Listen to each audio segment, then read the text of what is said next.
Hello दोस्तों, सभी को महादेव। आज का जो विषय है हमारे लिए काफ़ी महत्वपूर्ण है, क्योंकि किसी भी विषय में प्रवेश करने के लिए उसके बेसिक चीज़ों को जानना बहुत ज़रूरी होता है।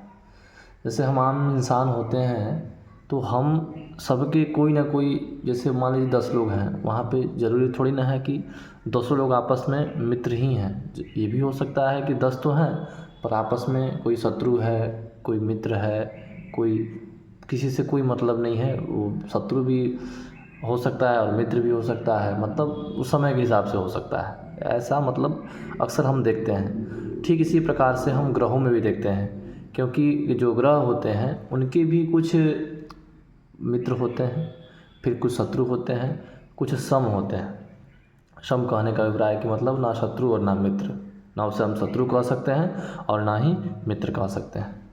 ऐसा जानने से ये होता है कि मतलब कि कौन से ग्रह, मान लीजिए कि सूर्य है और शनि है, एक साथ बैठ गए हैं। चूँकि दोनों आपस में शत्रुता का भाव रखते हैं, तो जाहिर सी बात है जब शत्रु एक साथ रहेंगे तो ये उचित नहीं अनुचित ही फल देंगे। इसीलिए हम इसका विचार करते हैं कि कौन ग्रह किसका शत्रु है, कौन ग्रह किसका मित्र है। उसको हम अच्छी तरह से जानते हैं। बेसिक चीज़ें हैं, ये जान लेते हैं। फिर इसके बाद से हम जातका अलंकार इत्यादि जो श्री गणेश दैवज्ञ द्वारा विरचित है उसको हम पढ़ेंगे और उसमें आगे बढ़ेंगे। सबसे पहले देखते हैं जो हमारा सूर्य ग्रह सबसे प्रधान ग्रह है। इसमें हम देखते हैं मित्र, इसके मित्र कौन कौन है। तो इसके मित्रता को देखा जाए तो इसमें आते हैं चंद्रमा, मंगल और गुरु, ठीक है। और इसके हम शत्रु को देखें तो इसका शत्रु है, जैसा मैंने बताया है कि शनि है, और इसके शत्रु शुक्र भी होते हैं, शुक्र। और सम में देखा जाएगा तो एकमात्र है सम में, वो है बुध। ये सूर्य का हो गया।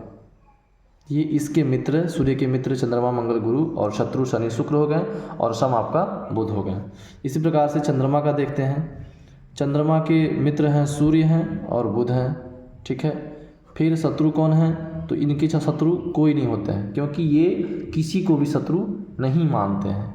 और बाकी जितने भी बचे शेष ग्रह सभी क्या हैं, इनके शेष ग्रह, शेष सभी ग्रह जो हैं सब इनके सम हैं। यानी कि ये जो मित्रता का भाव रखते हैं चंद्रमा, केवल सूर्य और बुध के साथ रखते हैं, शत्रु किसी को नहीं मानते हैं, और बाकी जो बच रहे हैं सबको अपना सम मानते हैं। इसी प्रकार से मंगल ग्रह है। मंगल ग्रह की मित्रता की बात की जाए, किससे मित्रता रखते हैं, तो सबसे पहले सूर्य से रखते हैं, फिर चंद्रमा से रखते हैं, फिर गुरु से रखते हैं। ये 3 ग्रह जो ऐसे हैं जिनसे मंगल मित्रता का भाव रखते हैं। फिर जो शत्रु का जो मतलब मानते हैं जिसको, वो है बुध, और शुक्र और शनि जो हैं इनको शत्रु मानते हैं। यानी कि सूर्य और शुक्र और शनि को मंगल शत्रु मानते हैं। ये हो गए मंगल। अब आते हैं बुध के तरफ। बुध किसको मित्र मानते हैं, ये भी सूर्य को और शुक्र को मित्र मानते हैं। और शत्रु किसको मानते हैं, चंद्रमा को मानते हैं। और सम कौन है, मंगल हो गए, गुरु हो गए और शनि। ये 3 ग्रह सम हो गए। चंद्रमा आपका शत्रु हो गया, सूर्य और शुक्र मित्र हो गए किसके, बुध के। ठीक इसी प्रकार आगे चलते हैं और आते हैं बृहस्पति गुरु, जिसे बृहस्पति भी कहते हैं हम लोग, जिसे गुरु भी कहते हैं। इनके मित्र भी सूर्य हैं, चंद्रमा हैं और मंगल है, ठीक है। और इनके शत्रु कौन हैं, तो इनके शत्रु बुध हैं। और इनके सम कौन हैं, तो शुक्र और शनि है। कुछ सिमिलरिटी दिख रहा है कहाँ पे, मंगल का और गुरु का। यानी कि जो शत्रु और मित्र सम मंगल के हैं, वही शत्रु मित्र बृहस्पति के भी हैं। इससे आपको आसानी हो जाएगा, एक याद करेंगे तो दूसरा भी याद हो जाएगा। इसी प्रकार से आते हैं शुक्र पे। शुक्र के मित्र कौन कौन हैं, तो शुक्र के मित्र बुध हैं और शनि हैं, ठीक है। और शत्रु कौन हैं, सूर्य हैं और चंद्रमा हैं। और सम कौन कौन हैं, तो मंगल हैं और गुरु हैं। ये आपके हो गए शुक्र के।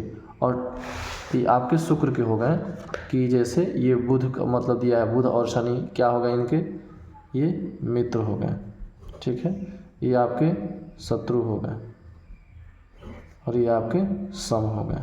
इसी प्रकार से ये शनि का है। शनि के भी मित्र कौन कौन हैं? तो शुक्र हैं और बुध हैं, ठीक है। और इनके शत्रु कौन कौन है भाई? तो ये सूर्य हैं, ये चंद्रमा और मंगल, ये इनके शत्रु हैं। और सम जो हैं वो गुरु हैं। तो ये आपके जो 9 ग्रह होते हैं, जैसे मान लीजिए सूर्य, चंद्रमा, मंगल, बुध, गुरु, शुक्र और शनि, राहु केतु का बाद में करेंगे। ये इसे हम कहते हैं नैसर्गिक मैत्री। क्या कहते हैं? नैसर्गिक मैत्री। इसका कहने का अभिप्राय यह है कि नैसर्गिक मतलब होता है कि जिसका मित्रता न बदले, यानी कि जो मित्र है वो हमेशा वही रहेगा। और इसी अगला आता है उसका है पंचधा मैत्री। इसमें क्या होता है कि तात्कालिक देखा जाता है कि कौन किसका मित्र है और कौन किसका शत्रु है। ठीक है दोस्तों, इसको देखिए, आगे के जो भी वीडियो बनेगा उसमें जातका अलंकार पुस्तक को पढ़ाया जाएगा। ठीक है दोस्तों, महादेव।